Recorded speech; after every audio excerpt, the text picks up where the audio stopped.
Hello everyone, আসসালামু আলাইকুম। আজকের ক্লাসে সবাইকে স্বাগত। আমি মোহাম্মদ মেহরাবউদ্দিন খান সিয়াম। বর্তমানে পড়াশোনা করছি বুয়েট পেপার ডিপার্টমেন্ট। আজকে বুয়েট 22-23 সালে আদর্শ গ্যাস অধ্যায় থেকে আসা একটা প্রশ্ন সলভ করব। বুয়েট 22-23 সালে আসলে এটা আমাদের সময় আসছিল প্রশ্নটা। তো দেখি আমরা সলভ করে ফেলি। বলছে যখন একজন ব্যক্তি শ্বাস নেয় তখন তার ফুসফুস 37 ডিগ্রি সেলসিয়াস দৈহিক তাপমাত্রায়, আচ্ছা এখানে ডিগ্রি সাইনটা পড়ে নাই, 37 ডিগ্রি সেলসিয়াস দৈহিক তাপমাত্রায় ও এক বায়ুমণ্ডলীয় চাপে 5.5 লিটার বাতাস ধরে রাখতে পারে। এই বাতাসে অক্সিজেনের পরিমাণ 21% হলে তার ফুসফুস কতটি অক্সিজেন অণু ধরে রাখতে পারবে তা নির্ণয় করো। খুবই ইজি একটা কোয়েশ্চেন আসছে, আমরা সলভ করে ফেলি। তো প্রশ্নে কি বলা আছে? ফুসফুস 37 ডিগ্রি সেলসিয়াস দৈহিক তাপমাত্রায় ও এক বায়ুমণ্ডলীয় চাপে 5.5 লিটার বাতাস ধরে রাখতে পারে। তাহলে আমরা কিছু জিনিস অবজার্ভ করতে পারতেছি, এখানে তাপমাত্রা দেওয়া আছে, চাপ দেওয়া আছে, আয়তন দেওয়া আছে। তাহলে খুব ইজিলি এই বাতাসের মোল সংখ্যা আমরা বের করে ফেলতে পারবো। একজন ব্যক্তি যখন শ্বাস নেয় তার ফুসফুসে যেই পরিমাণ বাতাস ধরে সেই বাতাসের মোল সংখ্যা আমরা ইজিলি বের করে ফেলতে পারবো। সেটা হচ্ছে N equals to PB divided by R টি।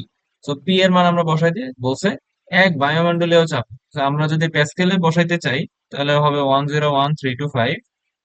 আর আয়তন দেওয়া হচ্ছে 5.5 লিটার।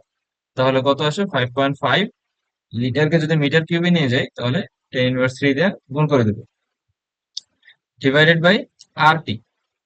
তাহলে আর এর ভ্যালু হচ্ছে 8.314 জুল পার মোল পার কেলভিন। এবং টি কত? 37 + 273। 37 + 273। সো এইটা আমি যদি ক্যালকুলেটরে বের করি, 101,325 into 5.5 into 10⁻³ divided by 8.314 into 273 + 37, আস্তে আস্তে হচ্ছে 0.216 মোল। অর্থাৎ এটা কার মোল সংখ্যা? এই যে বলছে যখন একজন ব্যক্তি শ্বাস নেয় তখন তার ফুসফুস এত ডিগ্রি সেলসিয়াস দৈহিক তাপমাত্রায় ও এক বায়ুমণ্ডলীয় চাপে 5.5 লিটার বাতাস ধরে রাখতে পারে। তাহলে পি এটা বাতাসের চাপ, ভি হচ্ছে এই বাতাসটার আয়তন, এবং তাপমাত্রা হচ্ছে বাতাসে। তাহলে এই মোল সংখ্যা আমি কার পাবো? বাতাসের মোল সংখ্যা। তাহলে এন 0.216 মোল, এটা হচ্ছে বাতাসের মোল সংখ্যা। বাতাসের মোল সংখ্যা।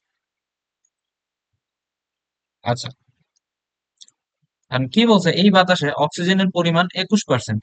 তাহলে এই বাতাসে সব পুরোটুকুই অক্সিজেন না, এই বাতাসে 21% অক্সিজেন আছে। তাহলে এন অক্সিজেন, অক্সিজেন গ্যাসের পরিমাণ কত? এই বাতাসের 21%, বাতাসের মোল সংখ্যার 21% হচ্ছে কি অক্সিজেন গ্যাসের মোল সংখ্যা।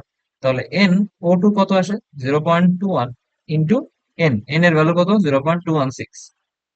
তাহলে এটা যদি আমরা বের করি অক্সিজেন গ্যাসের মোল সংখ্যা 0.21 ইন্টু 0.216, চলে আসতেছে 0.04536। তাহলে জানতে চাইছে যে তার ফুসফুস কতটি অক্সিজেন অণু ধরে রাখতে পারবে। তাহলে অক্সিজেন গ্যাসের মোল সংখ্যা পেয়ে গেছে, খুব ইজিলি আমরা বের করে ফেলতে পারবো। মোল সংখ্যা সমান কি লিখতে পারি? এন বাই এন এ, তাই না? তাহলে এন সমান কি অক্সিজেন গ্যাসের মোল সংখ্যা। তাহলে এটা কত আসতেছে? 0.04536। তাহলে অক্সিজেন গ্যাসের অণু সংখ্যা কত আসতেছে? 0.04536 অ্যান্সার ইন্টু এন এ, অর্থাৎ অ্যাভোগাড্রো সংখ্যা 6.023 ইন্টু 10⁻23। এটা বসালে চলে আসতেছে হচ্ছে 2.73 ইন্টু 10⁻22। অর্থাৎ তার ফুসফুস, ওই ব্যক্তিটার ফুসফুস 2.73 ইন্টু 10⁻22 এত সংখ্যক অক্সিজেন অণু ধরে রাখতে পারে। তো খুব ইজি একটা কোয়েশ্চেন ছিল আসলে। তো আশা করি আমরা সবাই এই ম্যাথটা বুঝতে পারছি। তো আজকের ক্লাস এই পর্যন্তই। আল্লাহ হাফেজ, আসসালামু আলাইকুম।